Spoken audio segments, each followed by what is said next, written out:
All right, we are officially recording. So, welcome everyone, and thank you so much for tuning in to tonight's virtual book talk event on Goodbye, Sweet Girl by and with author Kelly Sundberg. While you all were joining, we did prompt everyone to maybe send in their name and or a word to describe how they're currently feeling in this moment, if they would like to. I'll share that for me. I am feeling ready and excited if I could share too. Kelly, would you like to share a word to describe how you're currently feeling? I'm actually a little nervous.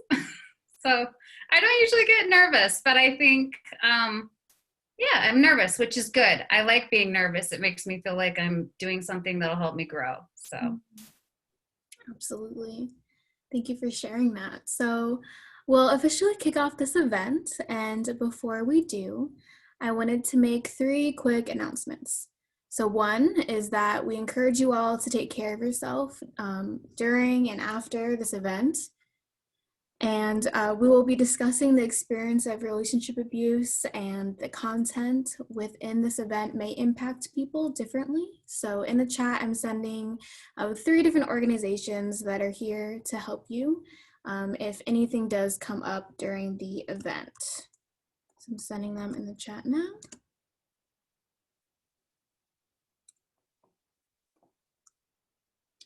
I will also include this information again at the end of the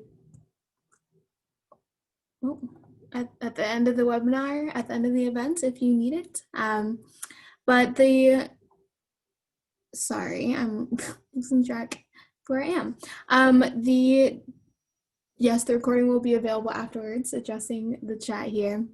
The general flow of the event will start with an introduction from me, so some more information about women's advocates and domestic violence, and then I will officially introduce our revered author, Kelly Sundberg, who will do a few selected readings from her memoir, and we'll discuss and engage in some analysis of those excerpts, and we'll dive into some questions that we have prepared, as well as questions from the audience. And then I also wanted to note that you can use the Q&A feature anytime throughout the event to submit any questions. That will be the best way for us to keep track of the questions that you do have and see if we can get to them.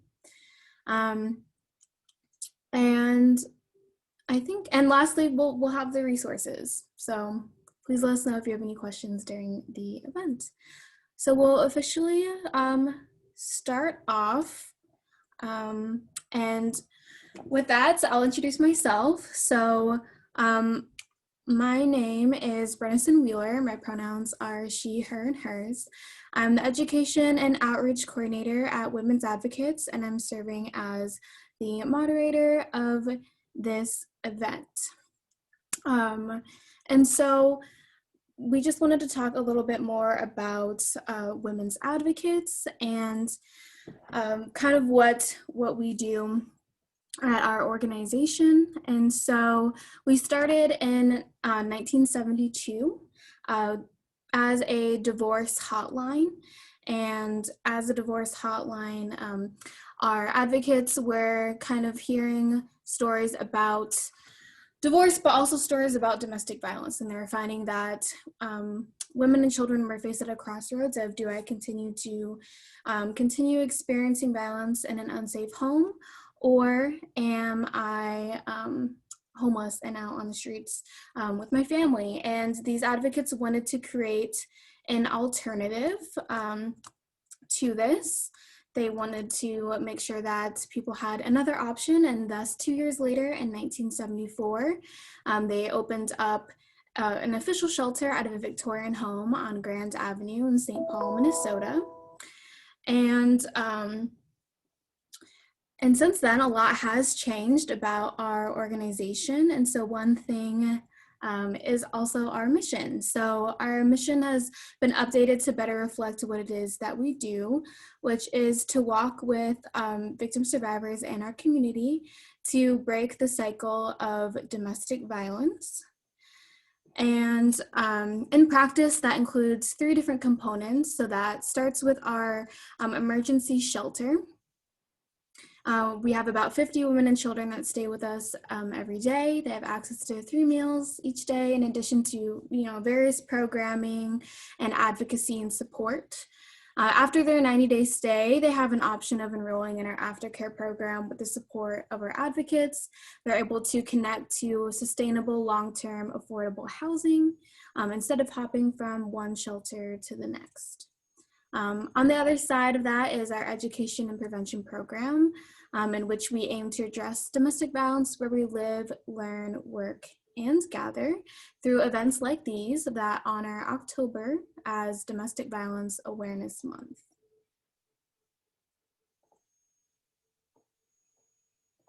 So while today's event will not be focused on the experience of domestic violence during a pandemic, I did want to acknowledge the reality for many victim survivors today. So this unique situation that many domestic violence survivors find themselves in, of living through a pandemic in addition to experiencing domestic violence. And both the domestic violence and COVID-19 are public health crises that have impacted every community in some shape or form. And both domestic violence and COVID-19 have been experienced by millions of Americans. So these two public health issues have some commonalities. For example, both have the potential and often do impact someone's life in every single way. Every facet of their life can be impacted. And so both can also cause threats to one's sense of self, agency, and safety. And when we say domestic violence, with women's advocates in the outreach that we do, we're referring to an intentional and systematic pattern of physical and psychological abuse, threats, intimidation, isolation, or economic coercion used by one person to exert power and control over another person in the context of a dating, family, or household relationship. So this means, similarly to COVID-19, anyone of any age, gender, race, ethnicity, household income, religion, level of education, citizenship status, first language, etc., can and do experience it. So continuing to look at the intersection of COVID-19 and domestic violence, we notice a trend that survivors are reporting instances of escalated abuse. We want to be clear to note that COVID-19 is not causing violence within the home. In many cases, abuse already existed, whether that was emotional, financial, sexual, cultural, intellectual, etc. But these conditions of social isolation and increased unemployment and other COVID-related stressors can contribute to an exacerbation of relationship abuse, as well as new experiences of abuse, such as using COVID-19 as grounds for deportation, spreading misinformation about the virus to manipulate, control, and gaslight survivors, using the virus as a scare tactic to keep the survivor away from their kids, and also a new barrier to external support, such as barriers to accessing therapy or domestic violence shelters due to lack of transportation. And lastly, on this COVID note, because we won't be talking about it too much in this event, I've noticed in my own work with the community, more and more people becoming more aware of those who may not be safe in their homes and experiencing just a glimpse of what it may be like to not be able to do the things that you want to do when you want to do them, go to the places that you want to go to, see the people you want to see, things like that, which just scratches the surface, right? So I think some people outside of the domestic violence field and those who have not experienced domestic violence themselves are becoming more empathetic and understanding of that experience. And I believe seeing you all here today is a testament to that. We appreciate you all spending time this evening to learn more about a particular survivor's story, which leads me to this final note. Before I introduce Kelly, I'd also like to recognize and thank the Friends of Hennepin County Library for funding this program. Okay. So Kelly Sundberg's essays have appeared in Guernica, I hope I'm pronouncing that right, Gulf Coast, The Rumpus, Denver Quarterly, Slice Magazine, and many others. Her essay, It Will Look Like a Sunset, was selected for inclusion in Best American Essays 2015, and other essays have been listed as notables in the same series.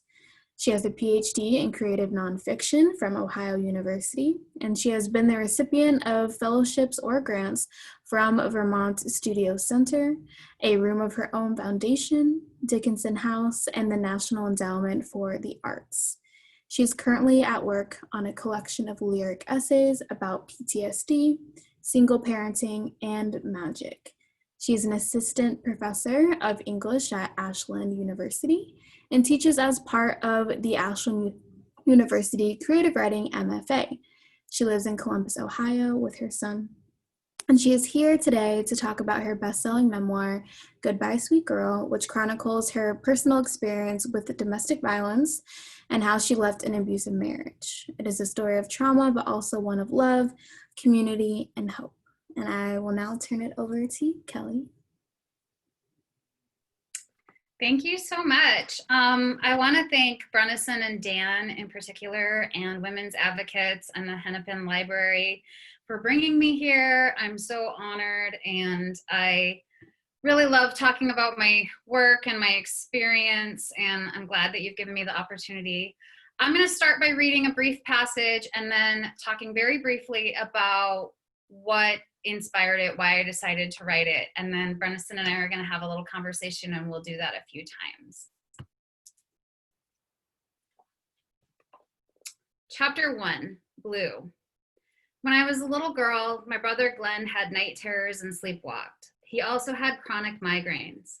My mother spent her nights focused on his moon face, eyes creased with worry, dabbing cold rags on his head, guiding him back to bed, holding his shaking shoulders. I had my night terrors too, but they were silent. I woke in the middle of the night while the ghosts, the fear of everything that was out of my control, pressed down into my chest. I heaved and shook but couldn't scream. I could feel them right above me. I could see them floating in corners. They never went away, even when I woke. Once Glenn bolted down the hallway screaming, and I watched from my doorway as my mother grabbed his hand and guided him back to his room. She couldn't wake him when he was like that. He looked at me, eyes wide open, the whites shot through with red, but dead asleep, he couldn't see me. I was invisible to them both. One cold winter morning, I woke early and looked out the window above my bed into the darkness. The ice on the window cracked and splintered as I pressed my fingers into the frost, the tips leaving steamy imprints in tiny dots. I leaned in and made a shadowy ghost by forcing my cheeks into the glass and blowing through my lips. My ghost stared back at me as I pulled the blanket around my shoulders. I didn't want to get out of bed until the house had warmed, so I huddled under the covers and waited until my father had stoked the fire enough in the wood stove. Every morning, I listened for the sound of the radio and the fire crackling. School was only canceled if the temperature dropped to 20 below zero, and this would happen for days on end. When the DJ, Leo the Lion, a middle-aged Mormon with a booming voice, announced that school was canceled again, I smiled to myself before jumping out of bed to play outside. The weather never stopped me. I wasn't afraid of anything but ghosts. My neighbor Danny didn't like the cold, and this was a cold day. His aunt, who he lived with, was a lunch lady, and the family didn't have a wood stove. They couldn't keep their house very warm. My family was not rich, barely even middle class, but my mother was a registered nurse, and my father worked for the U.S. Forest Service. So compared to Danny's family, we had a lot. For a while, Danny couldn't come over anymore because he had tried to touch what my parents referred to as my private parts. Months earlier, Danny and I had been on the side of the yard where my parents kept their vegetable garden. We were hidden behind a row of tomato plants when he asked me to show him my private parts. I didn't want to, but he told me that adults do it all the time. The older neighbor boys snickered in Danny's yard below, pointing at us. I had the feeling I was being tricked, but I was too young to know how, and I never turned down a dare. So I slowly raised my skirt, and then he dropped his pants. His own private parts just hung there, pink and soft. I couldn't look away. He leaned his hips forward and said that we should rub our privates together. I stepped back quickly because I really didn't want to do that. Just then, my mother came rushing around the corner, her arms fluttering around her head like butterflies. She yanked my skirt down and told Danny, "Go home and never come over anymore." She hurried me inside the house and then lectured me about how I should never let boys see my privates, no matter what. I nodded my head with a blank stare. Trouble wasn't new to me. I was the difficult child. My brother, 6 years my senior, was the sweet and honest one. I never heard my mother yell at Glenn like she yelled at me. I had a fury in me, always wanting things I couldn't have. A later bedtime, more friends, a different family. Once I chased my brother with an ice skate raised above my head. He locked himself in the bathroom and I jammed the ice skate into the wooden door, sliding the blade down and leaving a gash that showed the lighter wood underneath. I was ashamed later, but I never let on that I was. I didn't want them to think that I was sorry. "She's got that red-headed temper," everybody said about me. My mother didn't like that because she was a redhead too. "People make redheads like that," she said, "by the way they treat them." She may have been right because she was just like me. She never backed down from a fight. The day before he tried to see my privates, Danny chased me around the house with a knife. He threw my doll in the mud, so I pushed him. Girl or not, I was ready to fight, but then he pulled a knife out of his pocket and said he was going to cut me. I could see in his eyes that he meant what he said. I ran as fast as I could, making 3 full laps around the house while screaming for Glenn to help me. My brother was on the deck with his friends, and they were ignoring me as usual. I was pretty fast, could usually outrun any of the boys, but I was tiring, and Danny was gaining ground on me. I knew he was going to stab me, that he wasn't kidding. There was a cruelty in his eyes, and it wasn't like my anger, which burned in my chest, but usually ended in tears and a trip to my bedroom. Danny's rage was something more. Finally, Glenn stepped in, grabbed Danny by the shirt, and told him to leave me alone. Then he pushed me on my shoulder hard and called me a wimp. "He wasn't going to hurt you," he said. I stood there with my shoulders stinging while this little knot in my stomach burned its way into the back of my throat. The burning was somewhere between anger and sadness.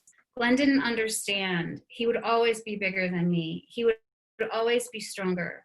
I could be the toughest little girl on the planet, but I was still just a girl. I knew my mother wouldn't believe me, so I didn't tell her about Danny trying to stab me or Glenn watching me squirm before he stepped in to help. I was afraid of Danny and his knife, but not enough to risk being called a liar. I might have been good at running away, but even then, I wasn't good at asking for help. So the reason I started the book this way is because I felt like it was very important for readers to understand that the seeds of abuse often begin in childhood. Even if someone hasn't been abused themselves in childhood, we internalize all these patriarchal notions of what girls and what women are supposed to be like. And I wanted to show that I was a very independent and feisty kid.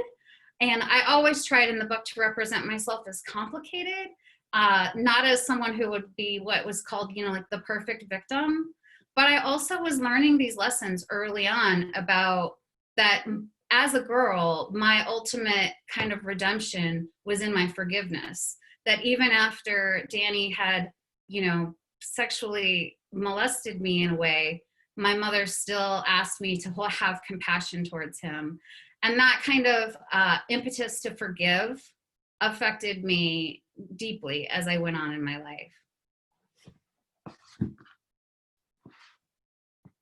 Yeah, absolutely. Thank you for sharing that. And that makes sense of something I really appreciated about your book is that you do go back to childhood, because sometimes people don't think of that. They think that things started when the first hit happens. Like, honestly, that's what the impression I get from a lot of people in the community of like nothing else before that mattered. Like, that's when the abuse started. But I think that your book does a really excellent job of tying in different lessons and gender roles and gender norms, and also a relationship maybe in between your mom about what are the things that you can talk about, of we're not going to talk about it, we're going to shut this down, we'll just pretend it didn't happen, like it's upsetting, let's not talk about it, and setting the precedent for that, and then also already feeling like you have this deep fear of not being believed, of your experiences. So even as a young girl, you prefer to just keep them to yourself because it'd be too painful for someone that you did love and that cares about you to not potentially believe something that you had experienced. And so one question I did want to ask is, since this book is so much more than just a story about experiencing domestic violence, it's a lot of your life, right? And so what does this book mean to you, and what else beyond that does this book represent or encompass beyond domestic violence? Well, I think it's important that we understand that individuals don't make domestic violence, communities make domestic violence. And I wanted to show how we're all formed in this crucible of childhood, and the messages that we give children are the messages that they take into their lives as adults. You know, I took these messages that it was important for me to, well, also to suppress my anger. You know, anger is not necessarily a bad thing. Anger can be really powerful, and it can really propel forward motion. And I feel like if I hadn't spent my life suppressing all of that anger, I could have avoided so much pain. The book to me was about showing the way that though the violence in my marriage, it happened between Caleb and it happened between the two of us, it really was created by the world around us. Another thing that the book means to me is that, you know, when you're being abused, your story, like we all have this narrative of who we are and what our life is. And when someone is abusing you, your narrative is no longer your own. The whole purpose of that abuse is for that person to say, I am now your narrative. You are not your own story anymore. I am your story. And I think the actual physical act of writing my story down was for me a very powerful way of making it my story and not his. And I tried very hard not to make the book about him. You know, he's in it, of course. He's a very important character, but this is a book about me. Yeah, absolutely. I remember you even writing a line kind of about how over time his voice and the things that he would say started to replace your own. And so I can definitely imagine how that would be a really empowering experience to kind of take back her story and take back her voice of saying, everything that you're telling me, which is like the heart of gaslighting, which is this big buzzword now that I think a lot of people maybe haven't realized that they've even experienced it before, but that's at the heart of it, of someone's dictating your reality. Of you think something is one way and then they're telling you, no, this is how you're going to see it. This is how it is. And over time, that can manifest to seemingly small things to really, really, to that's your whole life. And you really become reliant on that person to tell you how to view things and operate in the world. Yeah. Yeah, I wanted the reader to see how his voice became my voice. I wanted them to feel it with me. The book, I am aware that the book moves a little slowly and that the majority of the violence doesn't happen until the end. And that's because the violence happened very slowly in my marriage. We weren't one of those couples where it just happened right away. It happened very slowly. And then the first time he ever hit me, we'd been married for a year. And then it was a year before he ever touched me again. So I was able to tell myself that that those instances were outliers.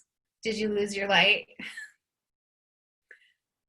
Yes, this is the lovely world of virtual that we are in now. So I apologize for my franticness here. But yeah, I think that's something that people sometimes don't acknowledge, that sometimes those warning signs, they don't look like warning signs in the moment. They look like something completely different. And that the red flags don't look like red flags till later on, and you look back and you are reflecting and you're thinking, wow, you know, hindsight's 2020. Like, how come I didn't catch that? How come I didn't put these things together? And so I think that's a misconception that people have and that's what makes it so difficult to consider leaving the relationship, because when the harm has started, love and connection has already been established between you and that person.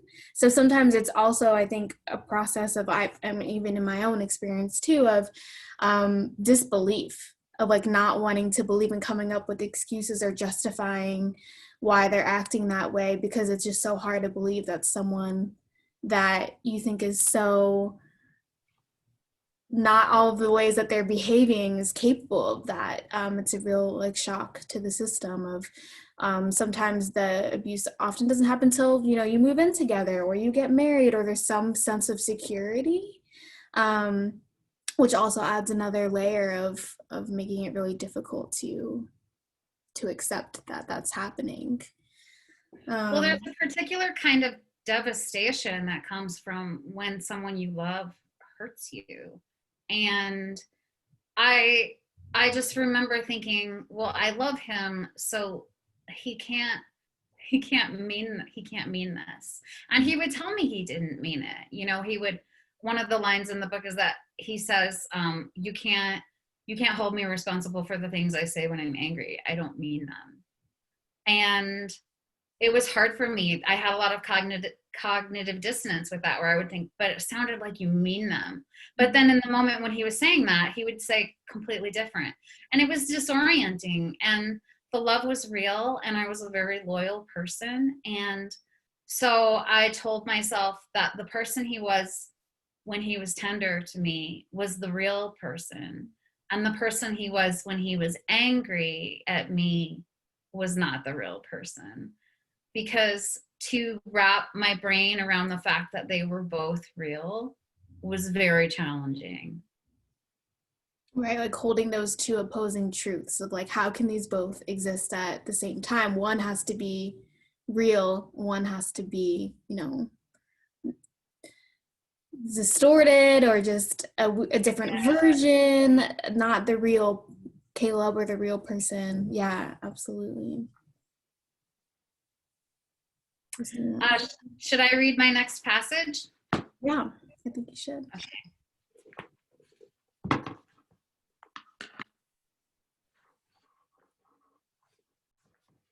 I smiled at Caleb, and we drove farther into the mountains. Dusk was falling, and we had left the main road.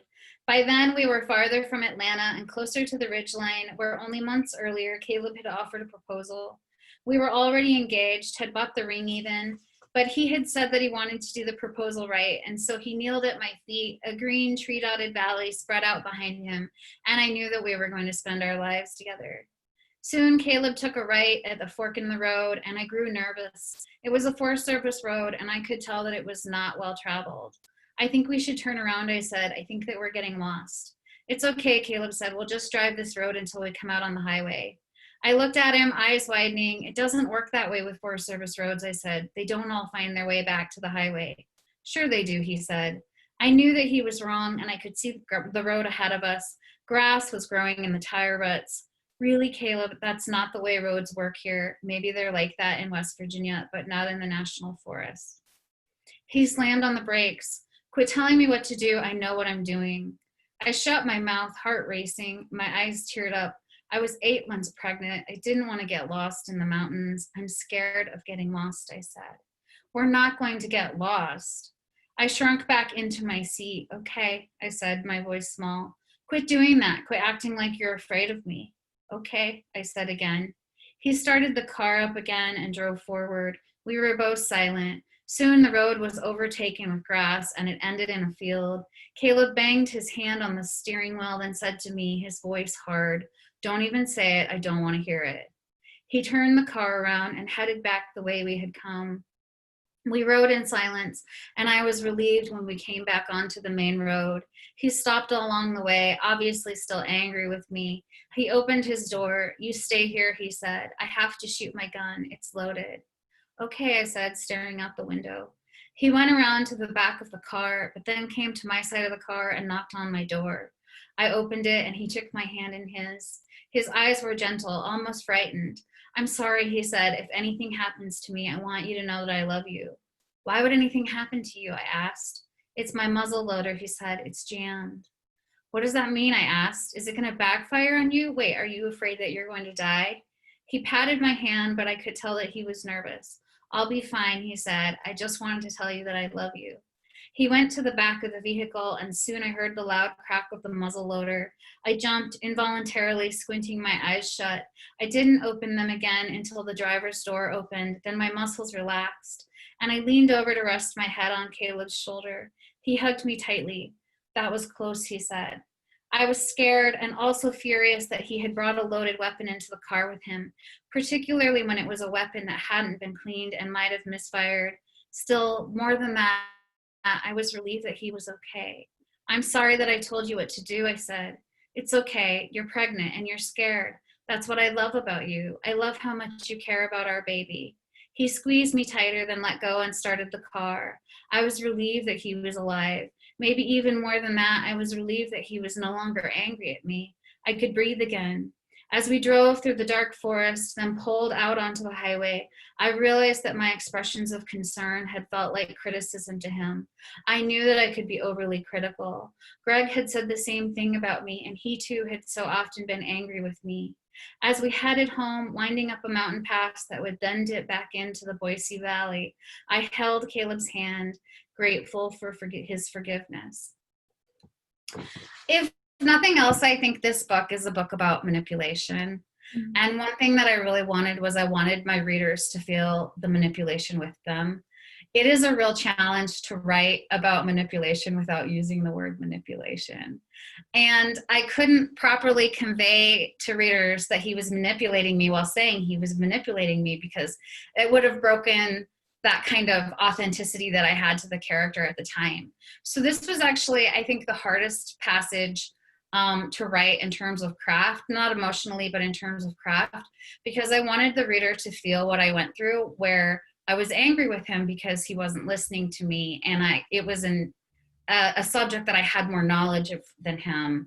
But then his overreaction was so scary that he kind of muted me. And then with the gun, you know, I can't know what his intentions were in bringing that gun in the car, in telling me that he thought something might happen to him.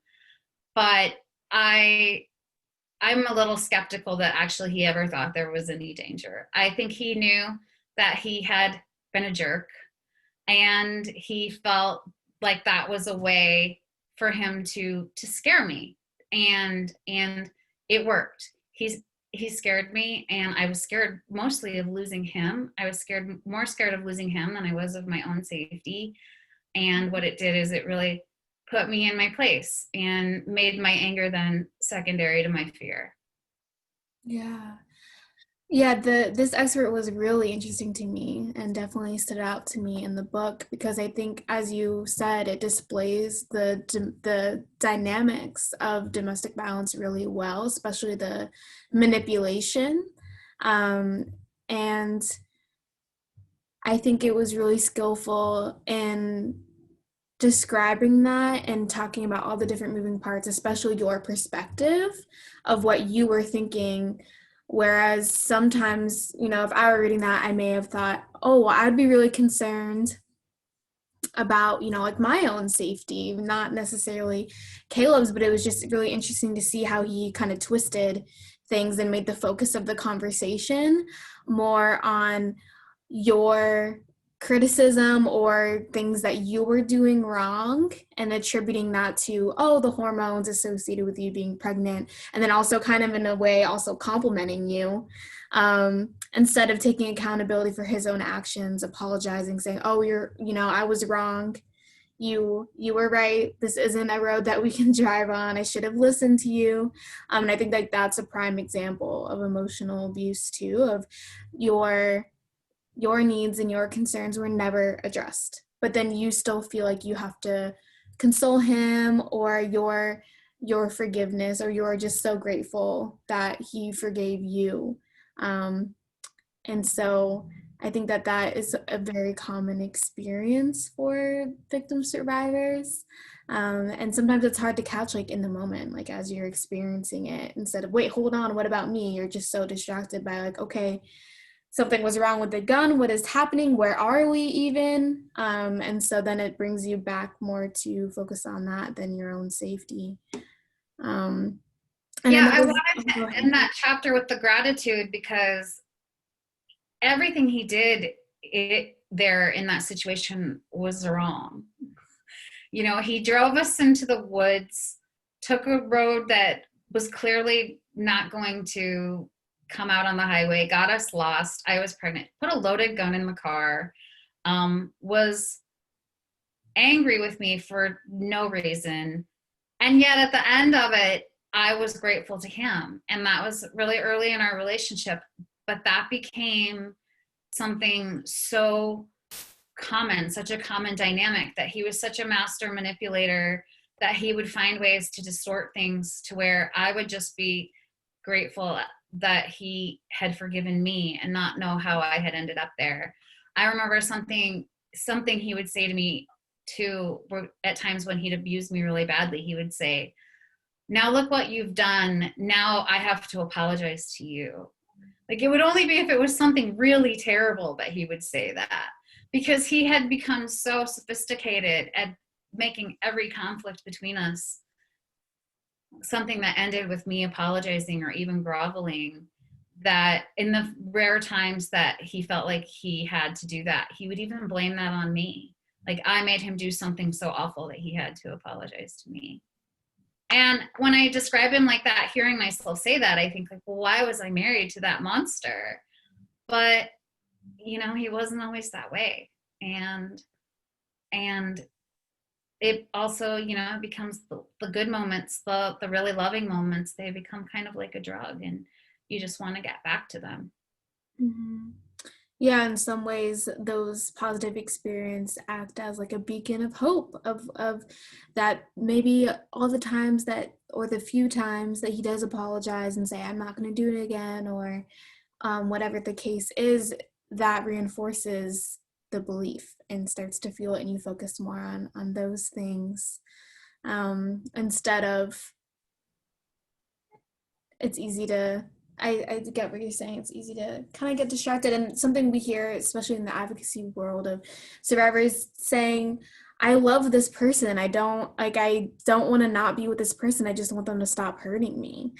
And so I think something that was in your book as well, that isn't displayed in this specific excerpt, but of him also being like a cheerleader, you know, being someone who like raved about your success and all the things that you've been doing, and your education and the awards that you were winning and all the recognition to other people, and being very complimentary and cheering you on, but being the same person and being someone who feels like they really understand you and get you, but then also being that same person who hurts you the most, and how conflicting that can feel, to balance again those two truths of um, him telling, which I remember in the book, he did praise you to other people, but then was not as gracious when it was just the two of you. So I think that is definitely really difficult to reconcile those two. I really thought that he was the only person who understood me, or who could understand me. And that became something that just developed throughout the marriage. I think I hear kind of people talk about this notion of like twin selves. Mm-hmm. And I actually find that really problematic, because just in my own personal experience, I felt like the two of us, like, we were in this together. It was us against the world, but it didn't work for me. That kind of thinking didn't work in my favor. Thinking that he was the only person who would ever understand me didn't work in my favor. Did he ever say that to you explicitly, that he's the only one? Or did you just, you felt that way based on his actions No, and I don't think he said that. That was really something that I felt. But he did, and this is kind of part of the manipulation. In order to really manipulate someone well, you have to know them really well. And he knew me really well. And I don't think I had felt in my life like anyone had seen me quite like he had. And, you know, maybe that's just how people feel when they're married to someone. But I remember at the end of the marriage, it was getting really bad, and I really knew I needed to leave, but I didn't want to. And but he knew I knew I needed to leave too. And I remember laying in bed and telling him, like, I think I need to leave you. And he said, I know. And I said, I'll never date anyone again. And this is it for me. But I knew when I realized I think I'd be better off, because I really didn't think I'd ever date anyone again, because in my head, like, he was my person. And so if I left him, I had just had to be alone. And I remember thinking, I think I'm better off being alone than being with him. And of course, it didn't turn out to be true. Like, I've dated people, and I don't feel any of that connection to him now. And the brain is just, it can be a beautiful thing, but it can really be monstrous in the ways that it convinces us of things that just aren't true. Mm-hmm. Yeah, absolutely. I think that ties into a little bit of emotions, of how you interacted and how you interacted with each other when it came to emotions. And I think your book speaks a lot on how we communicate those emotions, of like what is comfortable for us, how do we be vulnerable with others that we do care about.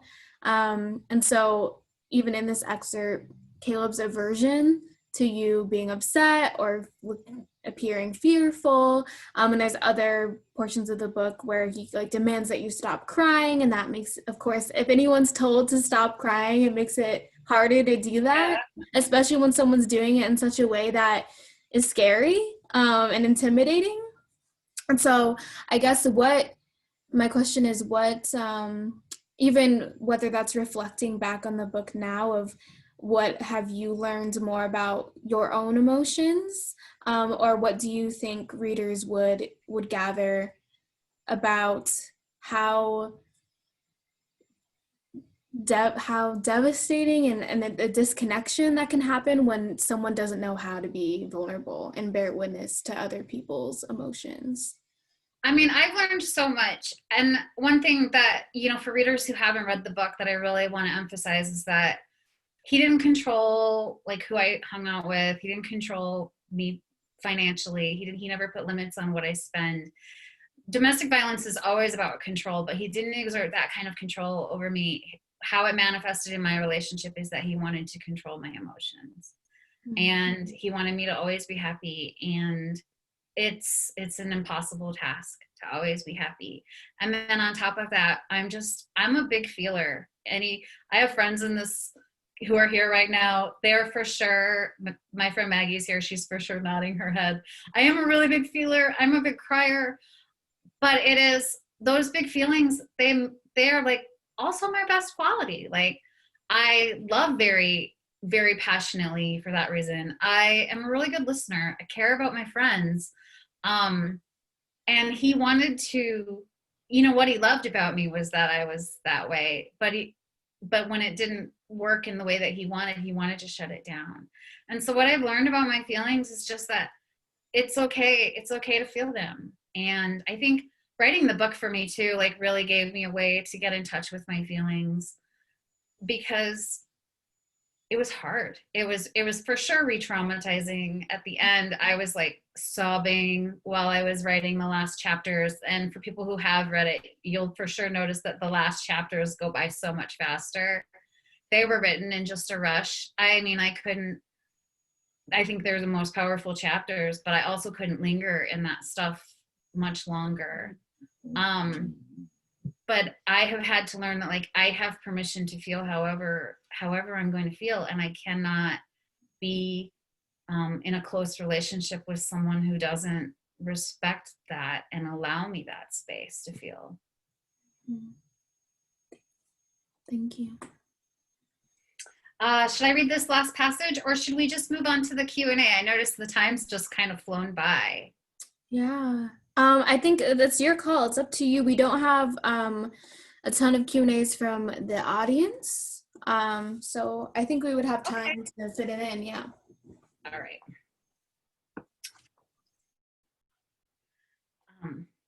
I went into a cave when he hit me, wrapped my arms around my body, and left. I was only ever leaving. I was leaving when he hit me, leaving when he screamed, "You are a fucking cunt" at me, leaving when he threw the coffee mug at me, leaving when he chased me into the other room, leaving when I ran into Reed's room because I knew that Caleb would never hit me in front of his son. Reed, seemingly oblivious, always knew to go to his room during Caleb's rages. I was leaving, but never gone. Still, when we lay in bed, Reed between us, my head on Caleb's shoulder, his head resting on mine, and Reed said, "The whole family is cuddled up." When that happened, I was there. I felt that love. I felt it all. I needed to try more things. An incomplete list of the things we tried. 1. Visualization, me. I watched an Oprah special on manifestation that said, in order to make something happen, I had to pretend as if it had already happened. One way of doing this was offering up gratitude to the universe. So I started writing thank you lists. Thank you for my beautiful son. Thank you for Reed's health. Thank you for Caleb's understanding of me. Thank you for Caleb's humor. Thank you for Caleb's book getting published. Thank you for Caleb getting a tenure track job. Thank you for Caleb's happiness. It didn't occur to me to offer up gratitude for myself because by then I thought the path to my own happiness was through Caleb's. 2. Mindfulness, me. I read a book that instructed me to focus on the present moment. Was I suffering in that moment? If not, then I needed to release my worries. Mindfulness worked. Once I sat in my car at an intersection and suddenly the memory of Caleb's fist shattered into my awareness. My breathing quickened and I thought about how I needed to leave him. But then I settled into my present body. Was I suffering in that moment? There at that intersection? I wasn't, not really. According to the book, if I was ruminating on past deeds, I was creating my own suffering and needed to let it go. In that particular way, letting go of my suffering seemed easy enough because most of the time, Caleb wasn't hitting me. When he was hitting me, I wasn't present enough to focus on mindfulness anyway. The same book claimed that we all have a pain body, an autonomous manifestation of our psychic pain that wants to antagonize other people's pain bodies. I read the theory to Caleb, and later when we would argue, he would dismiss my concerns. That's just your pain body trying to pick a fight, he would say. When he hit me, I would tell myself, it's not Caleb, it's just his pain body expressing itself.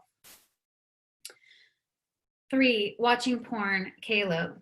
Caleb was looking at internet pornography all of the time. I went to a writers' conference, and while I was gone, he called in sick to work so that he could look at pornography for hours at a time. I found out because when I got home and we tried to have sex, we couldn't. I pressed him about what was wrong, and he finally admitted it. When I confided what was happening to my friends, but not in full detail because that would have humiliated him, they said, "This is normal. Everyone looks at pornography." I knew this was true. I felt that something was wrong with me. I was just insecure, jealous. I was the one with the problem. Sometimes in the middle of the night, Caleb would wake and leave our bedroom, tell me he couldn't sleep, and he would go downstairs to watch pornography. At the time, I wouldn't know what he was doing, but the bed would feel empty without him. Sometimes, late at night, I pulled up the computer screen, and there they were, these women. A woman being raped in an elevator. A woman lying on the floor crying while a circle of men ejaculated on her.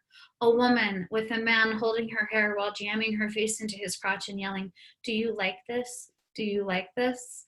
A woman crying, "I like it, I like it." 4. Individual counseling, me. I didn't tell her that Caleb hit me because I didn't think his hitting me was the problem. I talked about Caleb's pornography use, and she gave me a referral to a counselor for Caleb to see. Things seemed better when Caleb started seeing his counselor, so I stopped seeing my therapist. Individual counseling, Caleb. Caleb's counselor operated a private practice out of his basement. The counselor liked to use props, and he had a tiny children's chair. When a patient would start to rationalize or minimize his behavior, the counselor would make the patient sit in the children's chair until his adult self was ready to speak. Caleb told me that there were sessions when he had to sit in the children's chair the entire time. 5. Couples counseling, both of us. Caleb took me with him to see his counselor. At the end of the appointment, the counselor looked at him and said, "Caleb, she is not what you led me to believe she was." I wondered what that meant. I didn't ask Caleb because I didn't want to violate the privacy of his therapy sessions. I am going to skip a couple. I will tell you what they were, which is drinking too much, Caleb, drinking too much, both of us, and go on to anger management. Anger management, Caleb. Caleb said that his counselor wasn't helping him enough with his anger. He needed someone who specialized in anger. He found a man named Dan who worked in a methadone clinic. Caleb's abuse of me got worse. He started bringing me articles about women with personality disorders who antagonized their husbands because they were addicted to chaos. Once Caleb came home from an appointment with Dan and raged at me, I cried. Why do you seem worse since you've started seeing Dan? Caleb looked at me, eyes hard, because Dan makes me feel good about myself and has taught me that I don't need to take your shit, he said. 9, medication, both of us. I took Lexapro for my anxiety and Ambien for my sleep problems. At night, I would take the Ambien and feel my body relaxing into sleep. Some mornings I woke up and realized that Caleb and I had had sex the night before, but I couldn't remember it. A psychiatrist prescribed Zoloft for Caleb, and it seemed to help at first. But when the abuse became frequent, I begged him to tell the psychiatrist what was happening. The psychiatrist kept increasing his dosage until it was at the maximum. Caleb kept hitting me. Meditation, Caleb. Dan had recommended that Caleb meditate as a way of managing his anger. Caleb set up a pillow in the corner and sat cross-legged, hands resting on his knees, soft palms facing heavenward. 12, moving into the dorm, both of us. One morning, I came out of the bedroom and found Caleb meditating underneath a sunny window. I could see the tendons in his neck bulging, arms furiously tight, back straight. I knew what was coming, started shivering. He only medicated when he was angry. Morgantown existed in a rain shadow and sunny days were rare. I thought of Idaho, of the high country desert, of the vast blue skies, of climbing mountains with my father who had only ever treated me with gentleness, of wrestling with my brother who had always let me win, of Danny and his knife, of that man in the truck, of the man who held me down for the first time when I didn't want to be held down. Caleb's eyes opened. He stared at me. I knew that meditation couldn't save him, and it couldn't save me either. I knew that the only thing that could save me was to run. If anything, I would say I wrote that list for mental health professionals because I have a great therapist, and in the book, as you know, my therapist saved my life. Once I finally got the right therapist, but too many mental health professionals just aren't educated about domestic abuse. And it took leaving the marriage and doing my own research for me to discover that anger management can be counterintuitive for abusers, because abuse is not about anger, it's about control. But I didn't know that at the time.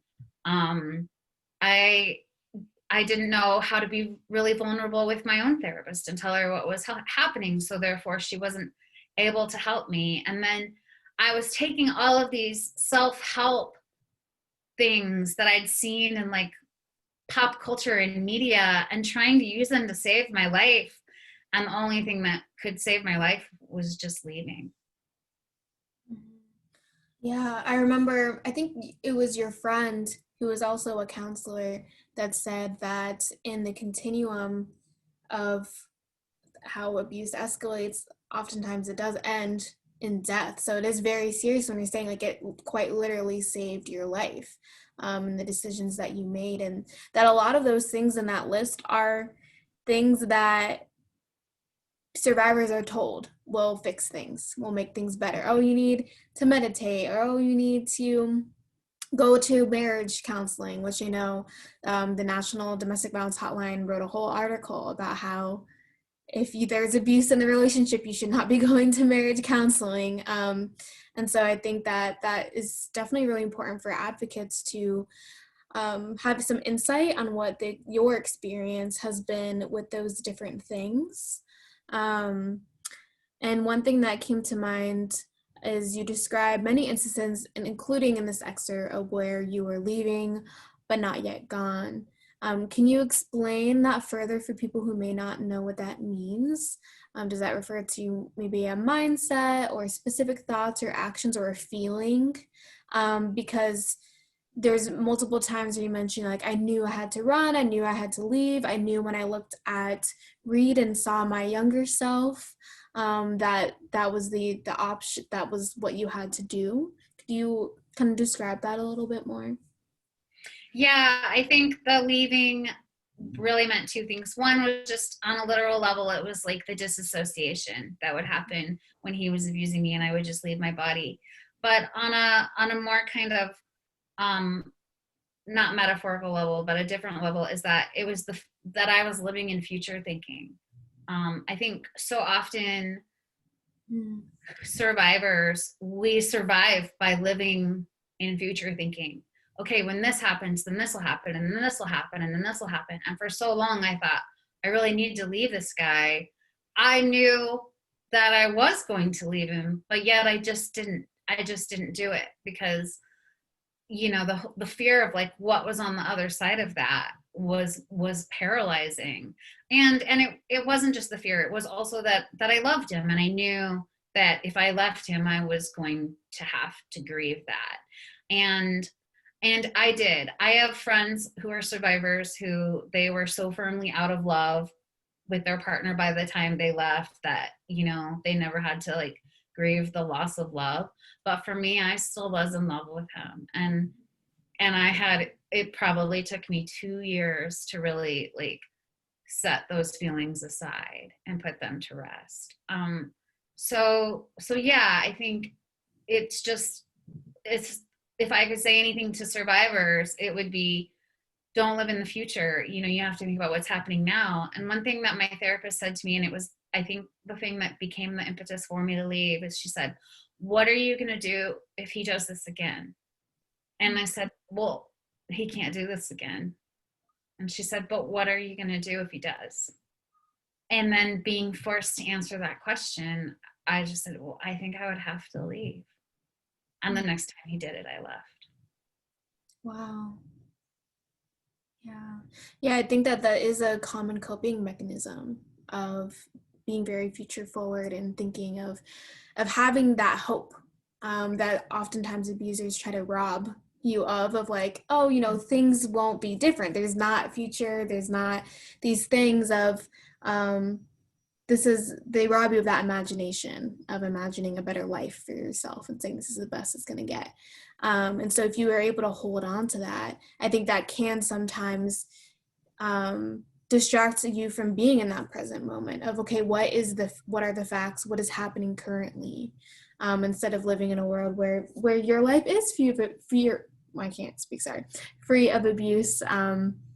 And the last thing I wanted to say about this excerpt before I kind of move on to other questions is about, you mentioned the pain body when you're reading the mindfulness. And something that I thought of when I was reading that is, you know, the body keeps the score. It's a really common trauma book. And I'm wondering how you think about this concept of a pain body, which was also manipulated to be Right. something that Caleb used against you. But how do you think about that present day, especially as you're writing a collection of lyric essays on PTSD? I mean, I think for, as you know, having PTSD is such a bodily experience. PTSD is pain that manifests itself in bodily, you know, feelings. And I for sure have a pain body, but my pain body is not seeking to hurt anyone else. It's really only seeking to hurt me. And I think that's where things went wrong with Caleb, was he really manipulated it like, oh, your pain body is just trying to antagonize me. But my pain body is really, it's my biggest enemy. I don't think it's anyone else's biggest enemy, though I know to love me comes with challenges for sure because of that. But to love anyone comes with challenges. So yeah, I think the way that the pain body was used in the book that I had been reading was actually kind of, I think it was flawed, but I do think PTSD, I do carry this kind of I always carry this pain inside of me. I think too, the way that the author of that book described the pain body is it was like this kind of like little demon or something in the person that would just come out at certain moments. And for me with my PTSD, and I feel like I'm actually in a really good place with my PTSD. I have a really good therapist, and I have a pretty good life now. I had to learn that like the PTSD, it's not going anywhere. It just is part of who I am now. It wasn't about like exercising it, it was about integrating it. And so now, you know, that my pain is a part of who I am, but I think it also is a part of like what makes me beautiful. Yeah, I love that. I think that's something that survivors often are striving for. They have all these different disintegrated parts of themselves of from the past and who they are now and who they want to be in the future, and that there's something really beautiful about being able to feel that sense of wholeness of how do I actually acknowledge and honor the things that I have gone through, but not become them. And so I think that hearing you say that is really makes me really happy for you. Um, and the one thing I was thinking of too, you've talked a lot about how much you've grown, of course, since writing that book, and I'm wondering like how easy or hard was it for you to tap into your old self, like your old mindset, because maybe looking back on those situations, you wouldn't have said, you know, oh, this is all my fault or all these other things. Like you may have had a different perspective, and that thinking about the body keeps a score, the body remembers of what was it like to kind of tap into how you used to think about things versus now. I mean, I think it wasn't hard when I wrote the book because I wrote the book in 2016, 2017. The marriage ended in 2013. Okay. So it was actually really still close.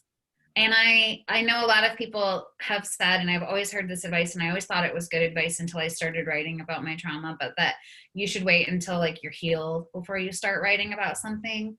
Um, and I didn't, and I'm glad that I didn't, because I was able to tap into that former self in a way that was really authentic. I still remembered her deeply, but now if I sat down to write that book, I wouldn't be able to remember things in the way, even when I'm reading it now, it's like reading someone else's story.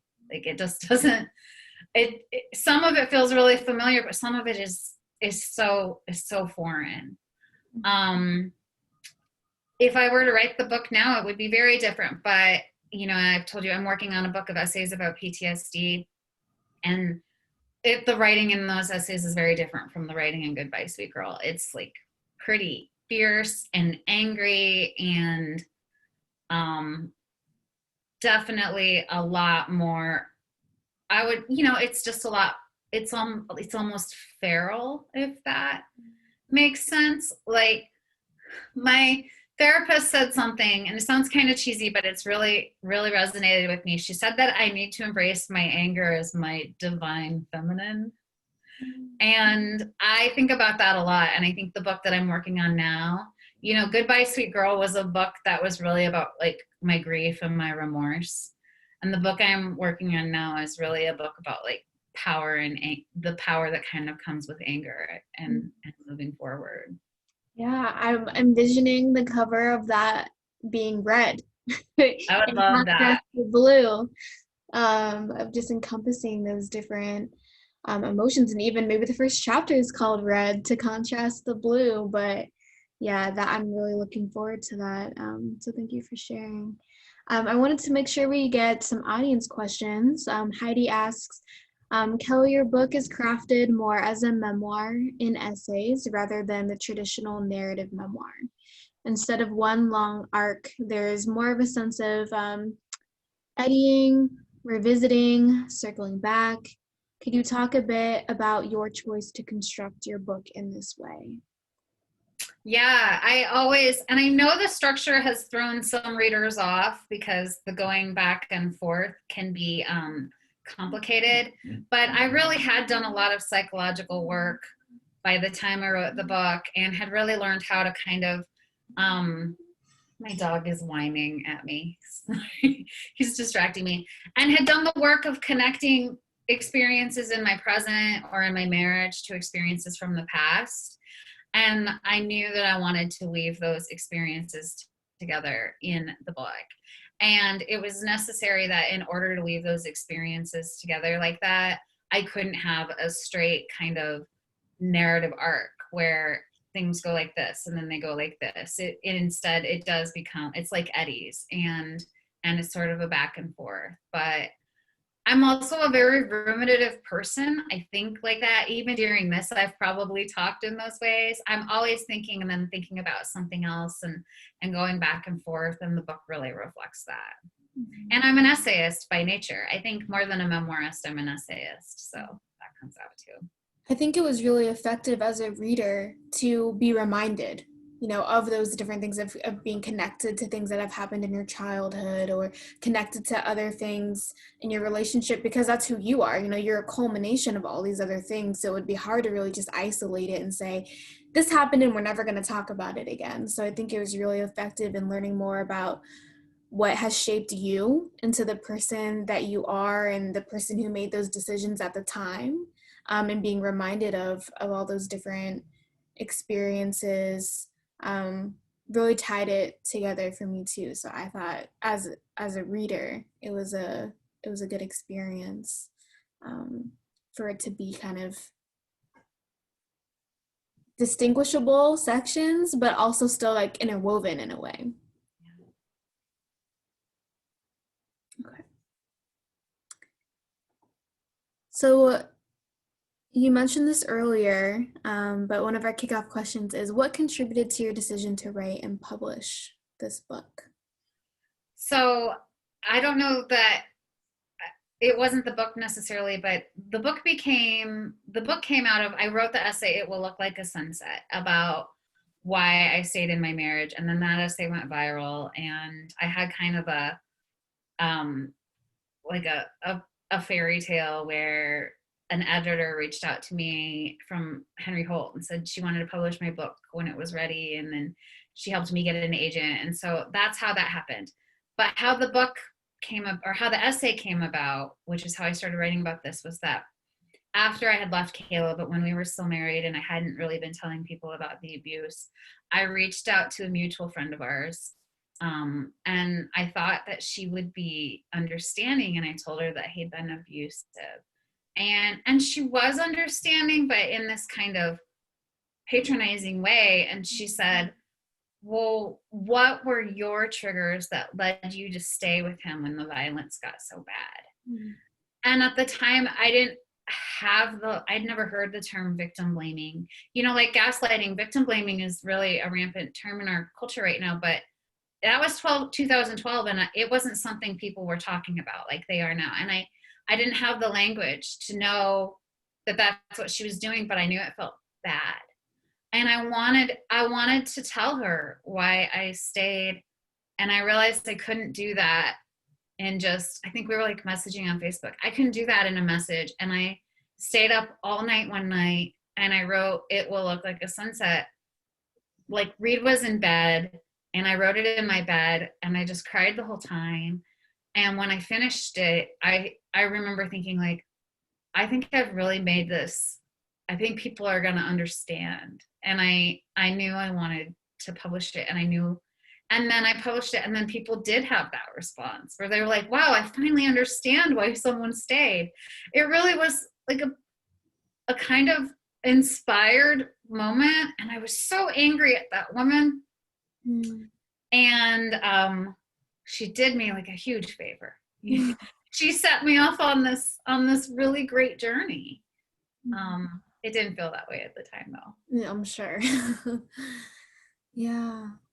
Wow. Well, because I guess I was curious too, because you mentioned your previous writings in the book, but I imagine, was it looks like it will look like a sunset, was that your first time writing about abuse? Yeah, and we weren't even divorced yet. I had just acknowledged that we'd separated, I think with the intention of reuniting, and I had just acknowledged that that couldn't happen. And I wrote it, and then sat on it for a little while, and then I went and started my PhD, and it was, and my dissertation advisor, Dinty W. Moore, asked me if I would workshop first, where you give an essay to everybody and then they talk about like what's working and what's not and around the table. And I said, yeah, sure, okay. And the only thing I had was it will look like a sunset. So I didn't know any of these people in this PhD program. It was brand new. The very first week of work, we workshopped It Will Look Like a Sunset. And I got to the workshop and everyone was just kind of like, oh. And I remember Dinty got up and he closed the door and he said, are you okay?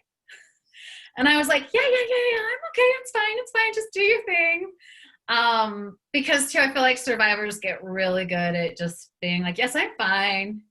And then we workshopped it, which was a weird experience. And then he said, you need to send this out. Here are some places I think you should send it. And it was published. I wrote it in April of 2013. It was published in April of 2014. And then my whole life just changed. Wow. So kind of similarly on the note of that, that friend that you confided in and their first reaction was to victim blame. On that note, what can friends and family members do, and maybe advocates as well, to show victim survivors of domestic violence support in the moment? So instead of things like victim blaming, what would you have wanted to hear maybe from that friend when you're sharing your story? I mean, the number one thing is to believe them, which seems so obvious, I know, but people would be shocked to know how many people just revert to doubt in those situations. I think as humans, it's a little bit harder to accept that someone's a monster than to just believe that someone else is lying. I'm not sure if I phrased that right, but like it's easier to think, our brains have an easier time going, oh, she must be lying, than thinking, well, that person who I really like is an absolute monster. But there are monstrous people amongst us. And there were people who didn't believe me, and that really, my dad didn't believe me for a while. And that was, I'm going to get weepy about it right now, and we're fine now, but it was the hardest thing that I've ever gone through. Sorry. Yeah, no, that part made me cry in the book when I was reading that, where I'm forgetting the exact phrasing, but it was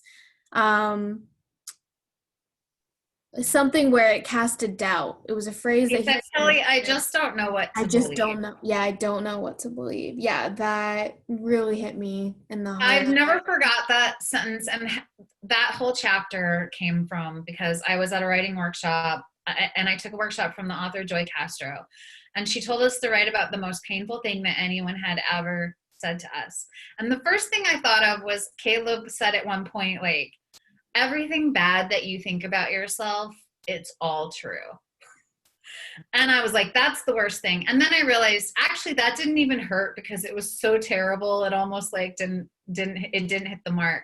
But then when I thought about it, I realized it was my father saying, I just don't know what to believe. And then the whole chapter became, I just don't know what to believe. And I think almost every paragraph starts with when my father told me that he just didn't know what to believe. Yeah. I think we have some Q&A. Do we have Q&A questions? Yeah, here, let me look again. I was gonna say, in addition, I say that all the time too, of believe, and I also say it's really important to express it and to actually also say those words, because some people will say, oh, I believe, but I'm like, well, did you say that? And it's like, no, I asked them why they stayed. And I'm like, well, right. And that makes them feel blamed and disbelieved. And don't ask them why they stayed. That's just a really problematic question. Mm-hmm. If you're wondering why they stayed, read my book. Right. But don't ask them that. Yeah, I always, in the community, I say, maybe don't start your first questions with why. Because if you're asking with why, it typically is ending in something that's going to feel blaming. Well, people would say to me too, like, well, why do you think he did that? I don't know why he did that. And that's not I feel like that shouldn't be the it's more so he should stop doing that, should be their Yeah. response. Like, why? Yeah. Um, so I'm looking at the Q&A. Um, so there's a question of, did anyone ever witness your session side by side to align how the gaslighting was manifesting? In other words, was he ever publicly held accountable, such as by a family or a friend? Nope. No, the only person who held him accountable was me. And that was really painful. It really would have. We had another mutual friend who I had gotten really, he'd actually been Caleb's friend, and then I got really close to him throughout the marriage, and he was like, I can still be friends with you both. And I stayed friends with him for a long time because I really loved him. But I finally was like, if you don't tell Caleb that, you know, you support me and that you know what he did, I can't be friends with you anymore. And he couldn't do it. Years later he did, but it was too late to save their friendship by then. Wow. Yeah, I think that's something that people don't think about too, of when you think about what is accountability, like what does that look like um, for someone of people in the community saying, I see what you've done and it's not okay. Like what is that Yeah. actually like in practice? And people always think of law enforcement, of like, oh, they're held accountable if they're arrested, or but then immediately released, the next day, or however long it is. And so what do you how would you envision a future where our culture does hold people who use abuse accountable? I think, you know, naming it, not just for the person, like giving survivors the ability to name without being ashamed for naming their abusers. B, believing them, and C, you know, working with the abusers if they're able to, yeah, to hold them accountable. Um, I don't, you know, shame is not good for anyone. Shame is a really destructive emotion. But we talk about, I see stuff in like media where it was like, oh, can we stop shaming these men? We're not shaming them when we're holding them accountable. Like, holding someone accountable it's a process of witnessing. And I think too, like, as women, like, people act like it's worse to name your abuser than to have been abused. And I don't understand that. I think we should be able to name our abusers. My heart breaks for every person, you know. I don't want to just say women, because I know that abuse, you know, is operates across genders. But my heart breaks for every person who's been abused and has to keep that name trapped inside of them. Mm-hmm. Yeah, I've definitely interacted with survivors, and they've shared, they fear, or they know in their heart they would like lose their job, or they'd lose their community or their family if they did do that. And it does speak volumes to our culture, which I'm sure is a whole nother book in itself. So I'll shift to another question here. I want to say that when I wrote It Will Look Like a Sunset, I didn't initially name Caleb. I called him my husband. And Dindy, my teacher at the time, said, you know, I think you're protecting him. And so I named him Caleb. And then because the essay went viral, he just stayed Caleb in the book. Caleb is his actual name. He's also a writer, right? Not anymore. I don't think anymore. He was never very good. That's mean, but I haven't noticed he's not published anything since we divorced. So that's been 7 years. But I feel like it's a lot of power to me that I didn't have to change his name. That would have been, I think, a kind of betrayal to me. Because then it would have been someone else's story. It would have felt. Yeah, it would have felt all over again like it wasn't my own story. Yeah, absolutely. And he knows that the book is out there, and he knows that he's named. And I think no one really held him accountable, but I did, in a very big way. So yeah, did you ever fear retaliation? No, not really. he never retaliated when I published It Would Look Like a Sunset, and it felt like that would have been the time that it would have happened. And then the lawyer, so HarperCollins hired a lawyer who did a really rigorous legal review of the book, and that was actually pretty traumatizing because I went through all of like my communications with Caleb. I was able to document almost everything because we were both writers and we didn't have cell phones. We'd emailed each other a lot, and like almost everything was documented in email. But it was really painful to sift through those. But I knew then that she had done her job. My agent told me, like, look, I know this is really painful, but if he ever threatens to sue, she's going to have that dossier that she can use.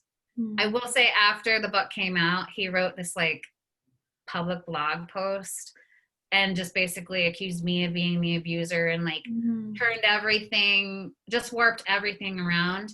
And I know we're running out of time, but he had a little band at that time, and they had an album release party, and the bar posted a clip of the band playing, and someone went and commented on it, like on their Facebook page, I believe Kelly, and 182 people, I read all of them, went and commented, I believe Kelly, including Roxanne Gay, who's been a huge advocate of mine, and he took the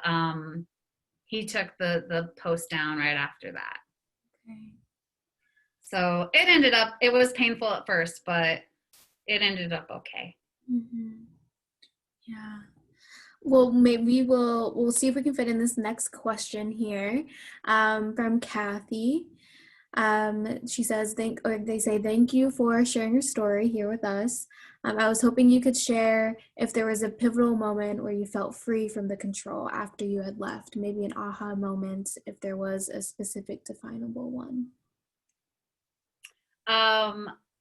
Yes, it was.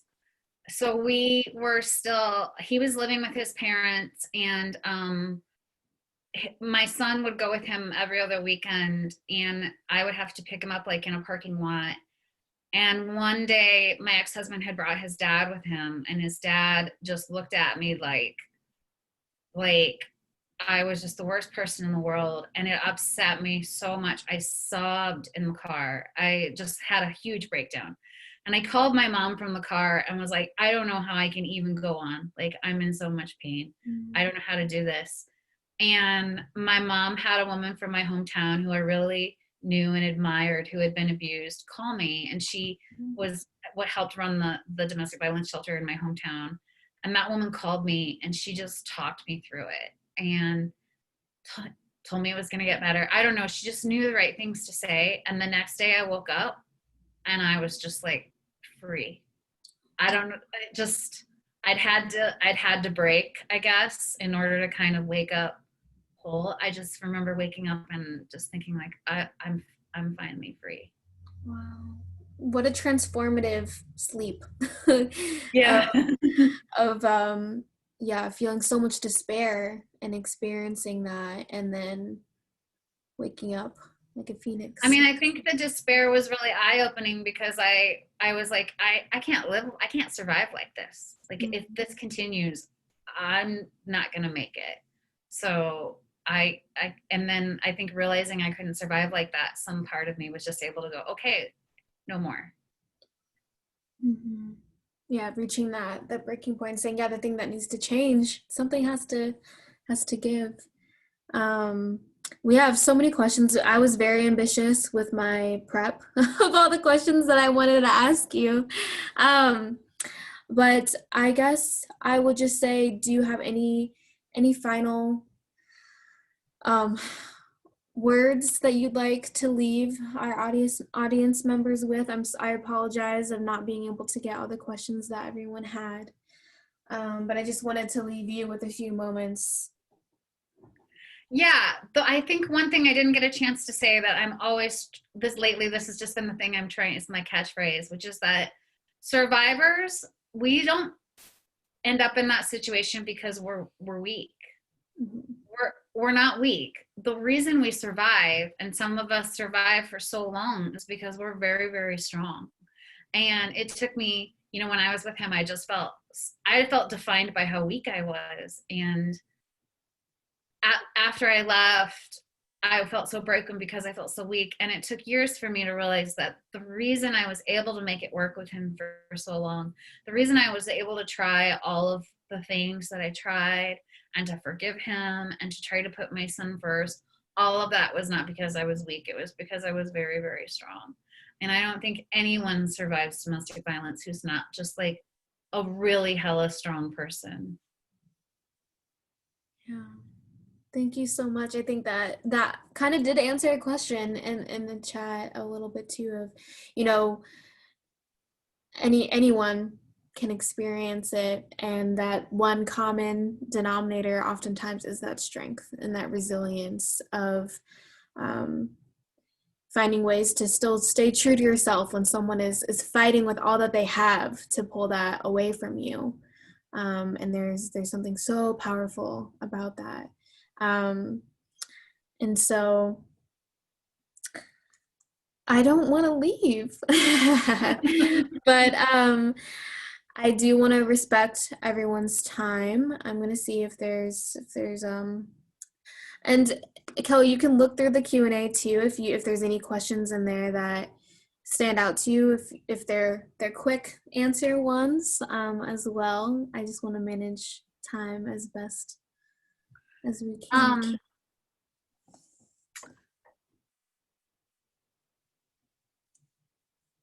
Um, I like the comment that the husband was asking if he's written anything in response.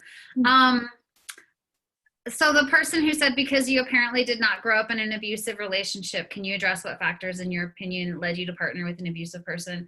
I think that's really important, because one thing I also wanted people to realize is that anyone can end up in an abusive relationship.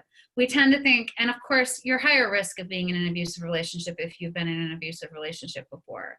But that's not, we're not defined by that. Like I was in an abusive marriage. It's been 7 years. I've not been in anything that resembles an abusive relationship since then. My therapist has firmly told me that she has no fear that that'll happen to me. But when we grow up in America as girls, we are always existing with fear, just kind of like nipping at the edge of us.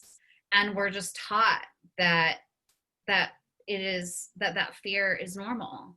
And so I think the reason I ended up in an abusive relationship was because I was a girl who had internalized a lot of destructive messages when I was a child. Yeah, absolutely.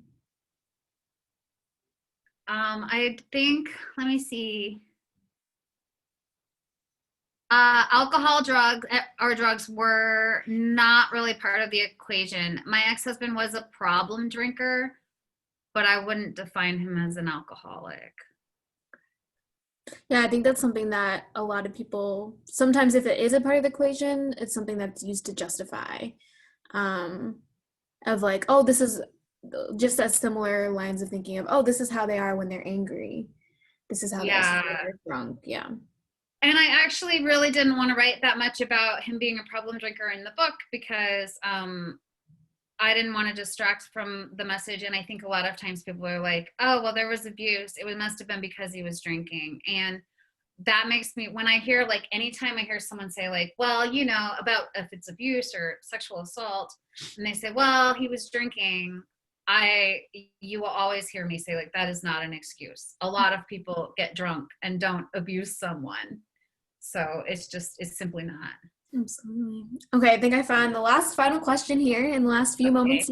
Since we do have a lot of advocates on the call, as a domestic violence advocate who has never experienced domestic violence myself, how can I empathize with my clients better?